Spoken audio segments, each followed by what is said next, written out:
Welcome to Breakfast with Spaniels with Dr. Judy Morgan.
Remember, you can purchase all of Dr. Morgan's products at her website at www.drjudymorgan.com. Now it's time to sit back, relax, and enjoy the show. Good morning. So while I was waiting for Hugh to make the computer work, which, it was doing its usual, no, not doing it, not getting up this morning, restart me 6 times. Technology, it's wonderful when it works, and when it doesn't, ugh. Anyway, Switzerland is on board, Oklahoma. So while I was waiting, I was, flipping through email real quick. And once a week, I get an AVMA, which is the American Veterinary Medical Association, kind of their magazine of the week. And it has like 6 or 7 articles. And a lot of times they're things that are written by veterinarians and have been published, and they find them on the AP wire. So they've been in a magazine or something. But believe it or not, a veterinarian actually had to write an article, and then it was sent out to all veterinarians, that people out in California and Oregon and Washington should not be exercising their horses during the heavy smoke from the fires. Wouldn't that be common sense? Do we need to be told that? Really? Do owners of horses need to be told not to go out and exercise them? If you can't breathe in the air, how can your horse breathe in the air? You might wear a filtering mask. Your horse can't. Wow. I guess some people don't have common sense and need to be told that. I don't know. So I don't know. They try to stay current with their news. They try. Yes, they are staying current with their news. Holy cow. Anyway, so see, now it's doing that thing. Bring them on your camera. I don't. But I couldn't get it to do it yesterday when I wanted it to. So it's really, is Apoquel safe for my pet? No. It's associated with immune suppression and cancer. So I would avoid it. Cherry Bidgood says, nope. A lot of people lack common sense. It's just weird to me. Anyway, when we popped on yesterday, when we were playing with different programs to see which one was going to work for today, and we are back to our Be Live. Is that the one where we can put it on? No, we can't put it on YouTube. No. Okay. You would think. So I said to the people that tuned in for our 5-minute test yesterday that I would update you on our cardiology visit, because it was a great visit. So we've been using the same cardiologist, Dr. Mike Miller, who actually, he just downsized. He's about my age. He might even be a couple years older. And he had a big racehorse farm over in Southeast Pennsylvania. Chad's Ford area, yeah. And he sold it and downsized, and he now lives in a townhouse in downtown Westchester, PA. And I said, whoa, smart move, downsizing. I said, we're upsizing. I don't know what's wrong with us. We're upsizing in the hopes that Gwen and Brandon are going to step up to the plate and do everything. So compound, isolation. It's the family compound for homesteading and isolation and not worrying about viruses and other things that are going on in the world. So anyway, and being able to fend for ourselves. So, it was great to see Mike. They're still doing curbside. We went and saw him over at the specialty center in Delaware. They're still doing curbside, but Mike did come out after, because we're friends, and he came out afterwards to say hi. We did, elbow bumps with masks on. Our world is so strange now. But it was the first time we had taken Stewie to the cardiologist. I have been dealing with him on my own, doing with x-rays, EKG, and adding medications on. When he came to us, he was on spironolactone once a day, and he was on enalapril once a day. And over time, we have upped the enalapril to twice a day. We added on a low dose of pimabendin and a low dose of Lasix not too long ago, maybe 6 months ago. Yeah, maybe. So it was the first time Dr. Miller had seen Stewie, and he said, "Oh man, he's doing great. His echo looked really good. So you've done a great job. Adding things on sequentially, and really is doing well." So You're a good student. I'm a good student of his. Yes.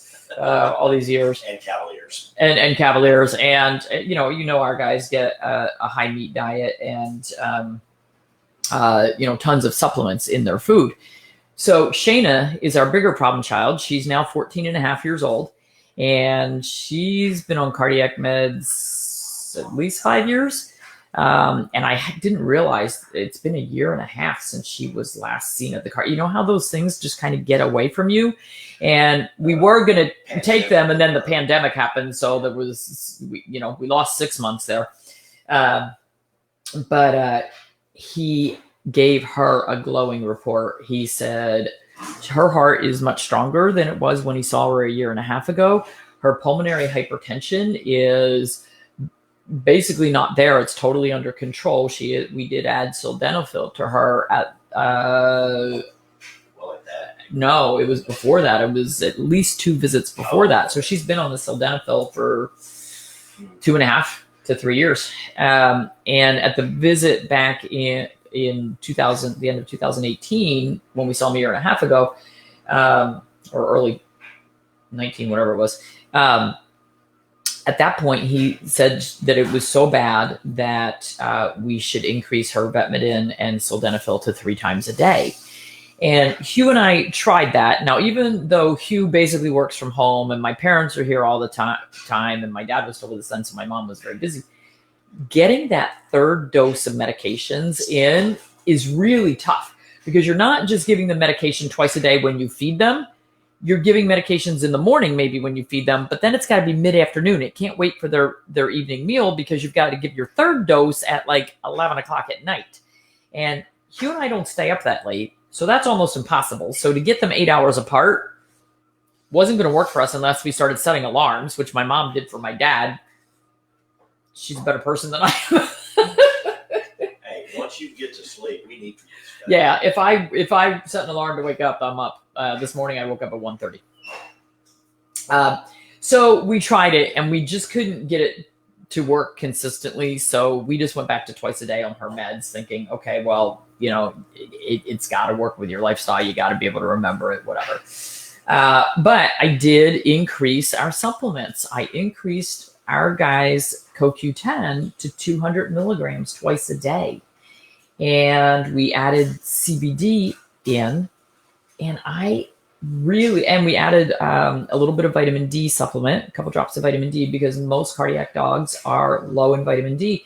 And I feel like those tweaks, we also added in the Dr. Harvey's Solaris, which is the mushroom and herbal supplement, which is pretty draining. And I really feel like by increasing those supplements for these guys, we made a difference. Because remember, we needed to increase the meds, and we didn't.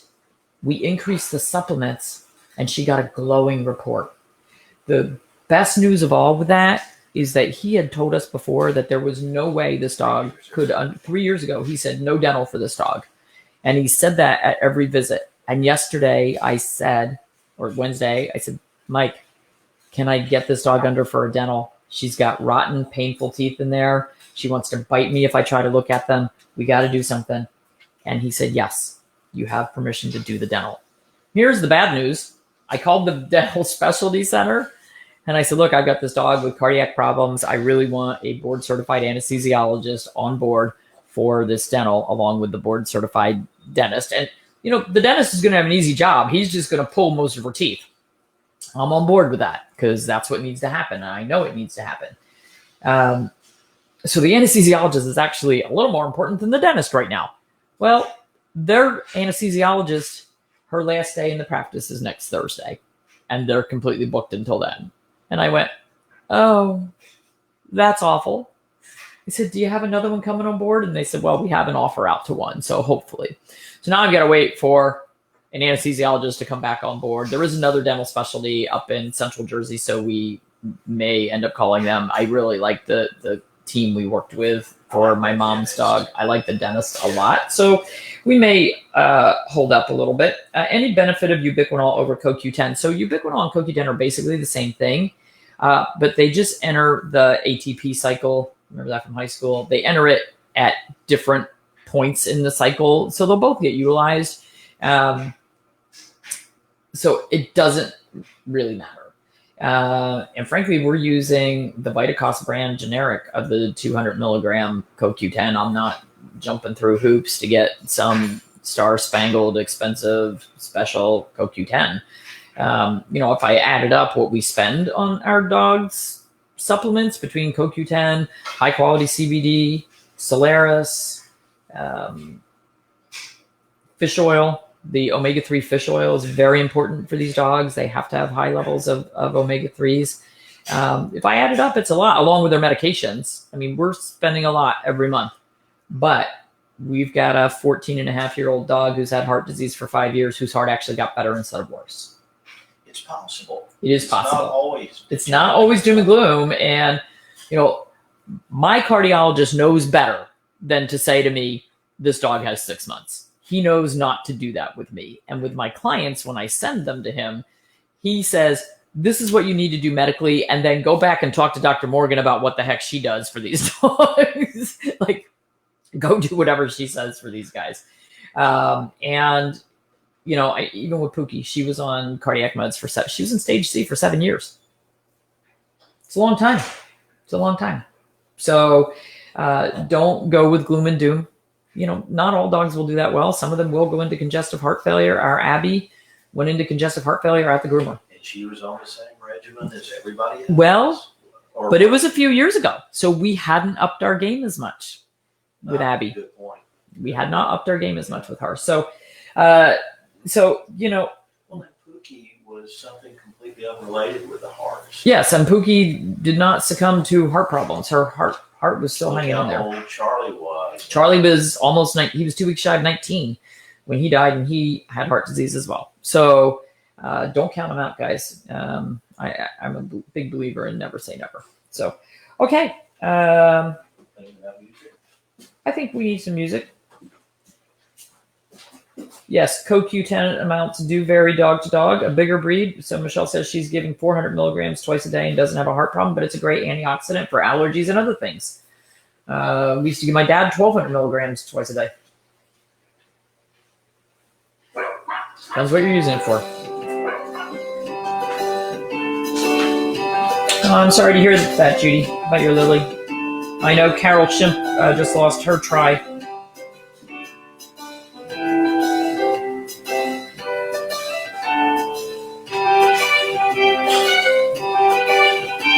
You can use the Now brand. I use the Vitacost right now. I like Doctor's Best. Vitacost.com has a lot of good brands on there.